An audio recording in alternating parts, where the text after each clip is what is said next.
hei kāwe o ko kākou mau kupuna I ka ile aia e ka mākani Lilo I sāpō e ku I he kili E ola pakau I lai ke ao E u e kāni E u o ke kai E lua I pele E o pa I ta honua No nā tūpuna o hai nei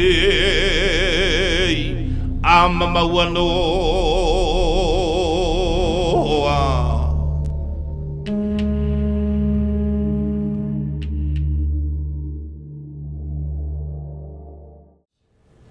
And it was to use our kupunas, as he said, for their ideas.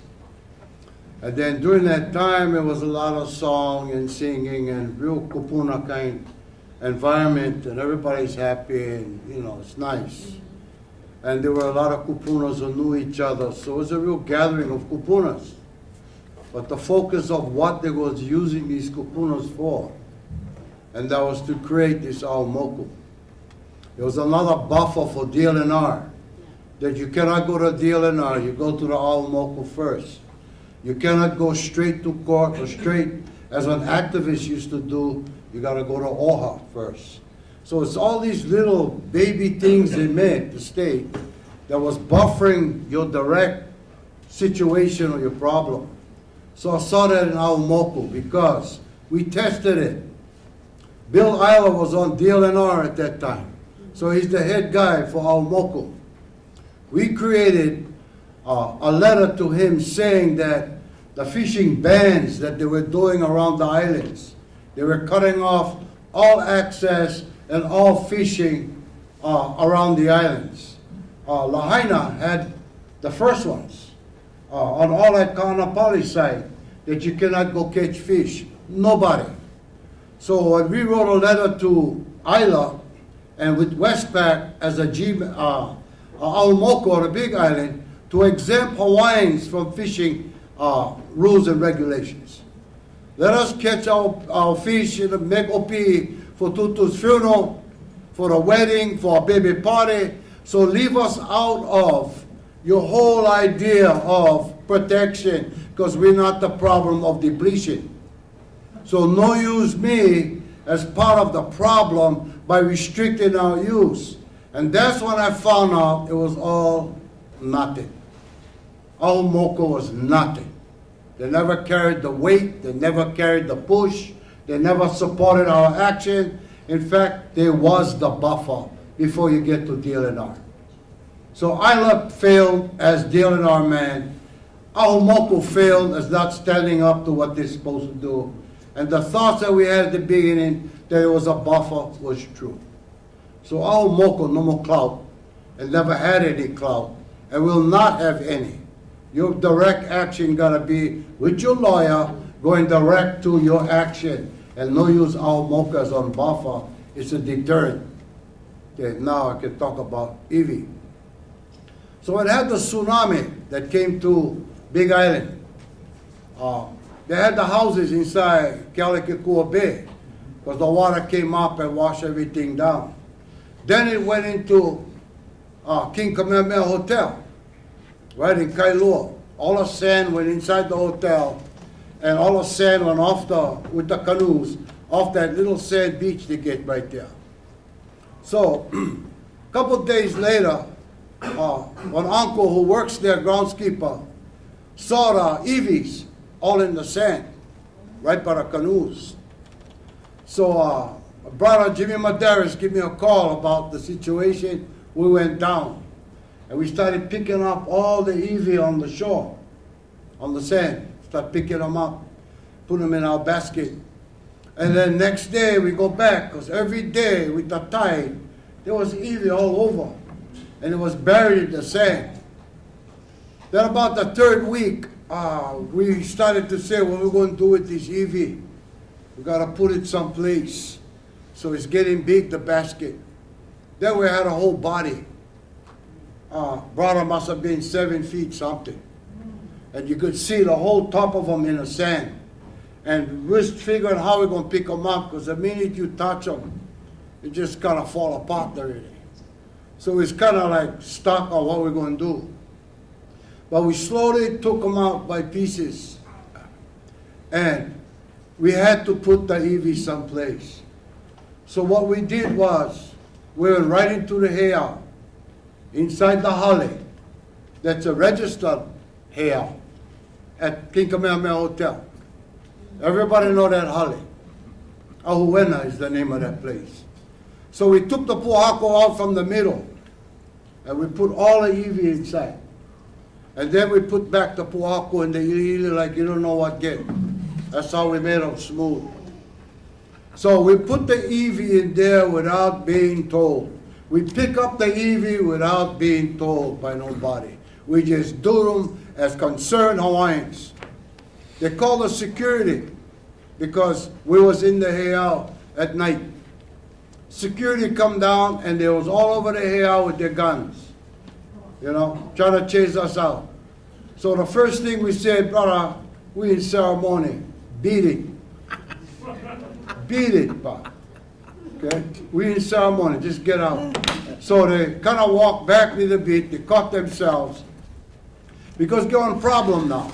If they're on shoreline, the brother from the wet part of the water out to the ocean is the brown uniform with the gun, right? The guy above that is the blue uniform with the gun.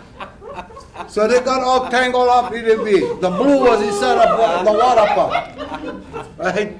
So they got all kind of mud, but the threat was there. So we had to stay there and wait for the cops. The brown calling the blues. Okay, so we gotta sit there and wait. In the meantime, on the phone, tap tap tap tap.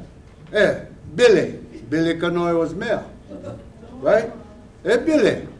What's going on, brother? We doing this, we doing that, we doing this. Okay, wait, I'll call you back. Calls up the captain of the police department. No cops came. Okay? We wasn't there drinking beer with our boombox. So they had to realize what we were doing, so we did it. Then they stopped already. The hotel started hiring private security, one Hawaiian one.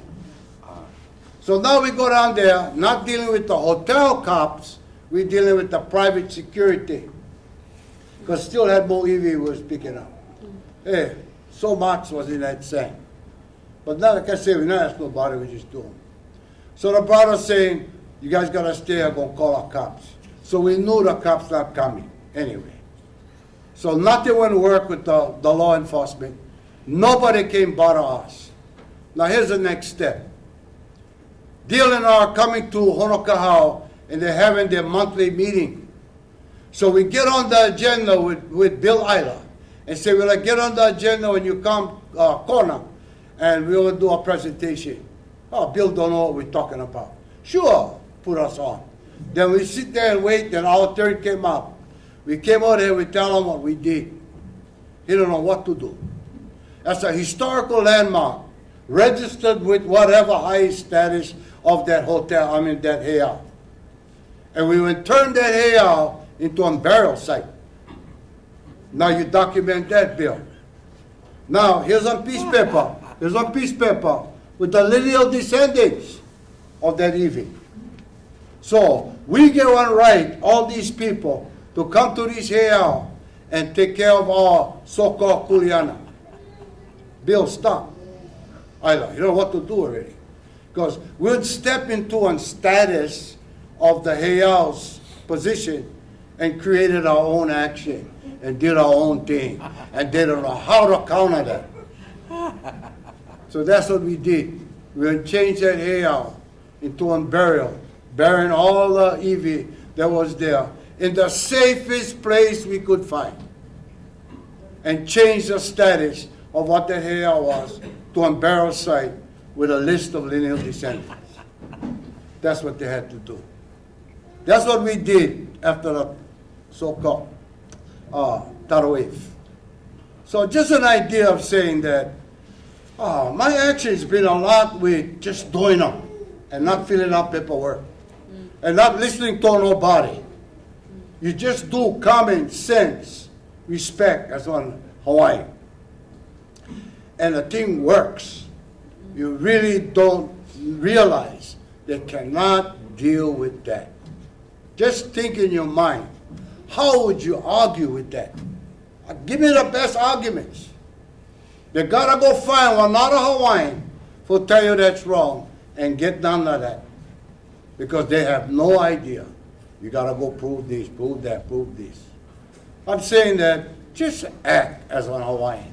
Do the right thing. You really don't need authority, permission to do some common sense action about just being Hawaiian. So we did that. There's something about Evie that when you do it, nobody like bother. They may threaten you with a lot of this, scare you with a lot of that before, but you try to do the action, and you watch what they gotta do. They're always gonna have to prove you wrong, and they cannot. And there's no language that's gonna make you wrong. It's just that we're late doing it, man. And I know the conditioning we've had growing up, why we late. But the young no need wait like long as we did. You know, they can see them if we set it up. And that's our importance part, is setting them up for them and doing it like this. And take the lickings, you know. And I tell you what, in all my 30, 40 years, I never get licky. I'm serious. I mean, I just feel that it's good, and it's good to me. And my life been okay. Ups and downs, worked it right out. Against the odds, fighting the system, you win. Who's that?